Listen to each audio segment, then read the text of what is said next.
after I am dead, the truths I have spoken will live. Even when my bones have turned to dust, the truths I have been given to speak, they will live. So let me be clear about something. The truth does not die in darkness. The truth cannot be killed, even when you kill the truth teller. Let us be clear about something. If Farotimi says this, he will be released. He's trying to say that they're in collusion with the security agency, that they have the power to detain him and release him. That's the implication. Confirming our fears that this is an intimidation. Why arrest Farotimi before you conclude your investigation? Hello, my people. Welcome to CV Media. Today, we are looking at what is trending. Kenneth Okonkwo is calling for the release of DELE Farotimi. He says there should be no intimidation of political opponents. Many things are happening now, and this is a big story. Stay tuned and watch closely to see everything happening today. It is important to stay informed about what is going on around us. You won't want to miss this update. Before we begin, don't forget to subscribe to this channel and drop a like. It helps me bring you more updates every day. Thank you for watching CV Media, and I will see you in the next video. Let me first of all admit that in the archaic laws of the Criminal Code Act and the Penal Code Act that were enacted probably before I was born, you see the sections, maybe section 373 of the Criminal Code Act that governs the Southern region, and maybe section 391 of the Penal Code Act. You see traces of criminalizing defamation. However, some states, knowing that some of those provisions were part of what we inherited from the colonial masters, who wanted to shield themselves from the painful pens of the freedom fighters, they now criminalized anybody that will bring their actions to disrepute. And that was the reason for all this defamation, purported as a criminal offense. But when nations saw that criminalizing defamation may stifle free speech, because if you go to the Constitution, section 39, freedom of expression is generously couched to say a man has the right to receive idea and information and has the right to express it the way he deems fit without undue interference. So because of the fear that when you criminalize defamation, it could impinge on the freedom of people to express themselves freely. Because the greatest secret of the success in a democracy is accountability and transparency. So when people are allowed to express themselves freely, they hold the government in power accountable, and the government will become transparent. And that is why they made copious provisions in civil proceeding for any human being that is claiming he's defamed to pursue the civil remedies. So the question now is this: why is Afe Babalola pursuing the criminal remedies? Why don't he pursue the civil remedies? In the civil remedies, the two parties will bring their reasons why they made the comment, and an independent and impartial judge will look at them dispassionately and reach a judgment. In a criminal proceeding, it is no longer an offense against Afe Babalola. It is an offense against the state. And the burden of proof is no longer on Farotimi. The burden of proof is now on the state, and they need to prove it beyond reasonable doubt. Farotimi has the right to remain silent until after the trial without saying anything. Have duties to tell the truth in our own space. If we are to ever have a society worthy of his name, or a country that is fit for habitation, one that we can properly bequeath to our children, we have to be guided by the truth. Now, it's not always convenient, but talk is not cheap. The truth must be spoken, and you must always keep this in mind. Now, Hello, my people. See what is trending now. Many things are happening. Today, we look at DELE Farotimi's words, truth in darkness. You can't defeat me. Truth is a shield and also a sword. Watch carefully to see what is happening in the world today. Before we start, don't forget to subscribe to this channel and like this video. It will inspire me to bring you more updates every day. This is CV Media, and I will see you in my next video. dies in darkness. I've used that word, that phrase so many times over the years. It started with me, it was, I think, during Showore's incarceration. I spoke to the fact that talk is not cheap. A lot of people just open their gobs. They say, oh, he's just talking. Talk is cheap. Why not go to the street? Why not go and carry guns? Do this or do that. So if you merely speak to the truth of the situation around you, they considered it cheap. Although sometimes talk could be very cheap, like the one by the Alainero brigades who have been answering Davido, saying that he shouldn't have spoken to the truth of our realities and should have sugar-coated it because it was on the international arena. They conveniently forget that the same people constantly tell us that the world is a global village. Everybody sees us. They know us for who we are. We're the ones who have conveniently deluded ourselves into believing that just because we've buried our heads in the sand, the whole world cannot see our fat. Our fat rump is out there for the whole world to see. They know us. They see us for who we are. The president, he was there at the G20, an opportunity to tell the world who we are, what we're capable of. But what did he do? He presented himself to the world. Beggars. You're wearing 200 million naira watches. You're wearing $200,000 watches, and you're begging for handouts. You went there with a jet bigger than that of many of the countries that you are talking to, and you're there asking for handouts. You're telling the people who knows you. They see all your hidden accounts, all of you, from governors to obas to councillors to governors. They see you. Since the beginning of the end of the old world order, since 9/11, the first thing the world does, the intelligent world, tracks money. There is no dime any one of you have anywhere in the world that they are not aware of, even the ones you have stacked up in your warehouses, and then you go to the world. They know how fantastically wealthy, rich you are, the kind of dead money that you all keep eating all over the world. And then you go pleading penury, telling them you can't feed your children. They know how you gorge on caviar, how you buy the most expensive things in the world, and then you go to them begging.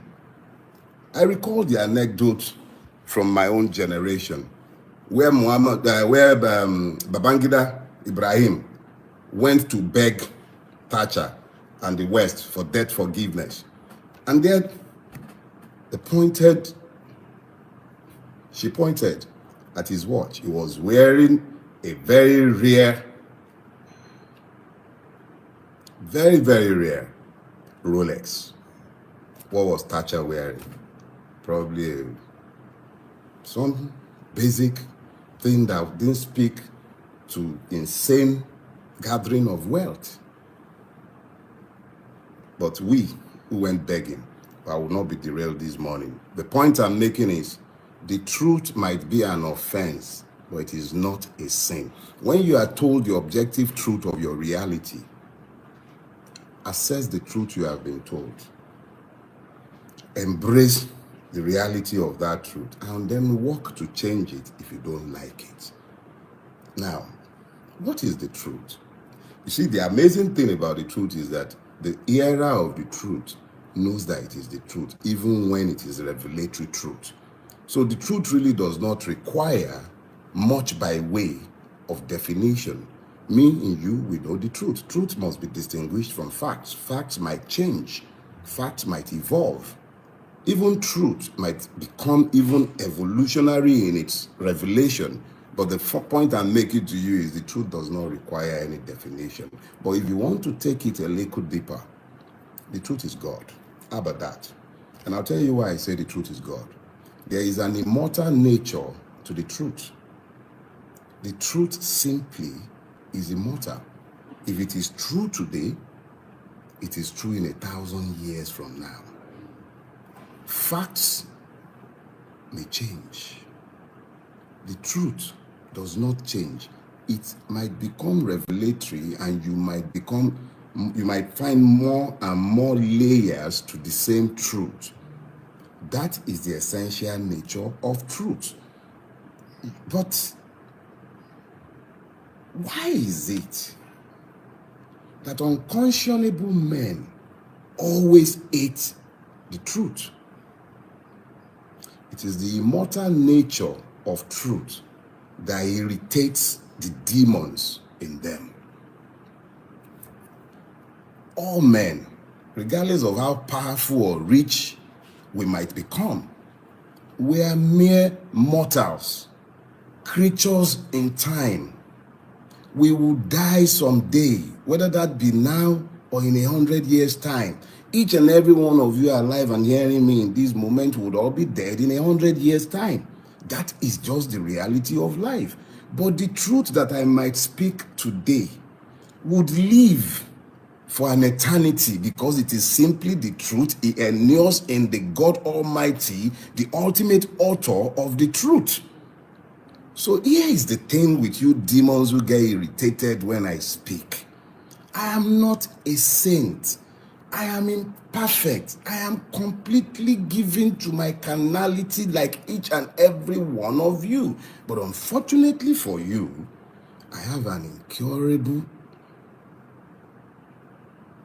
inability to see the truth that affects us as a people and find an inability to speak it.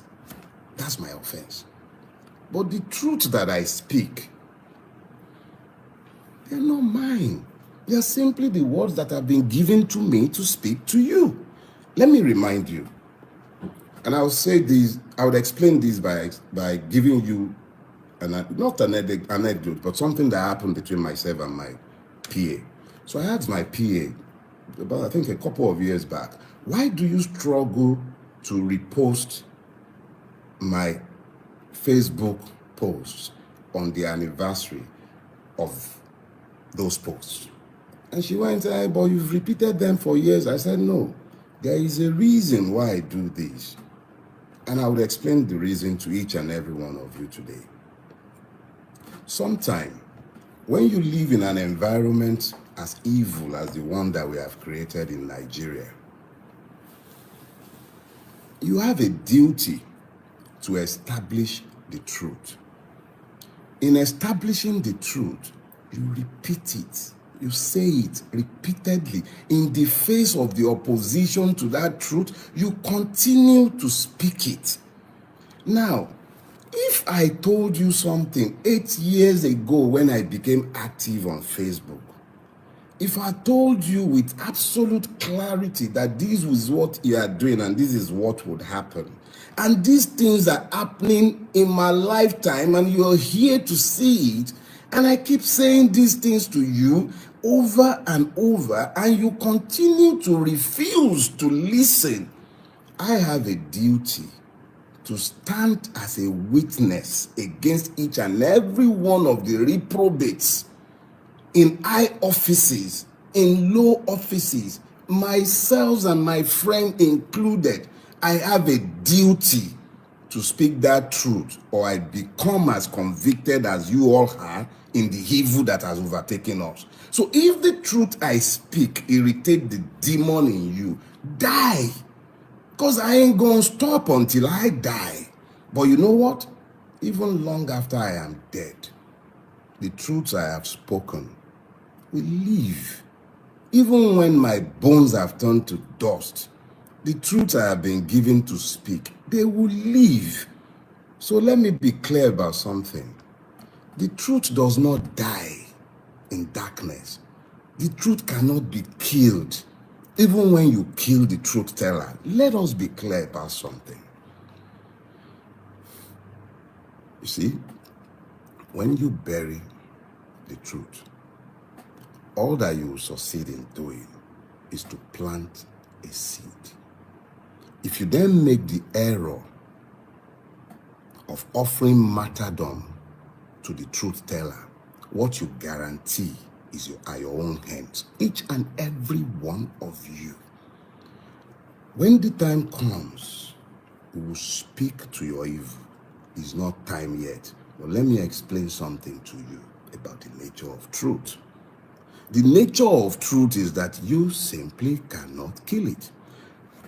I think it's the Washington Post as its motto, democracy dies in darkness. If we were in a democracy, I'll be talking to you about democracy dying in darkness. But we're not in a democracy. We're not in a country ruled by law. We're not in a place where people understand the fact that if you do not build a rule-based society, no matter how much wealth you gather in vain. You gather in vain. The first condition of the human spirit is the demand for justice. Now, when we talk about justice, because what I'm currently going through, which I can tell you straight away, is coming from reactions to my latest book, which is centered on the judiciary. You see, the beautiful thing about the truth is this. It is sufficient, both as a sword and as a defense.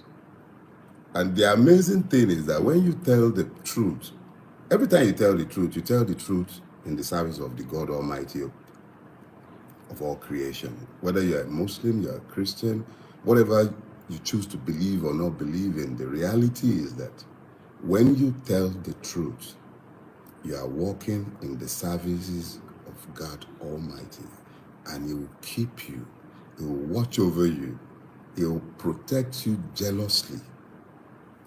Did you hear that? He would protect you jealously. He will do it in manners that even you would know that He is the one that is doing it. So let me tell you this, my brothers and sisters.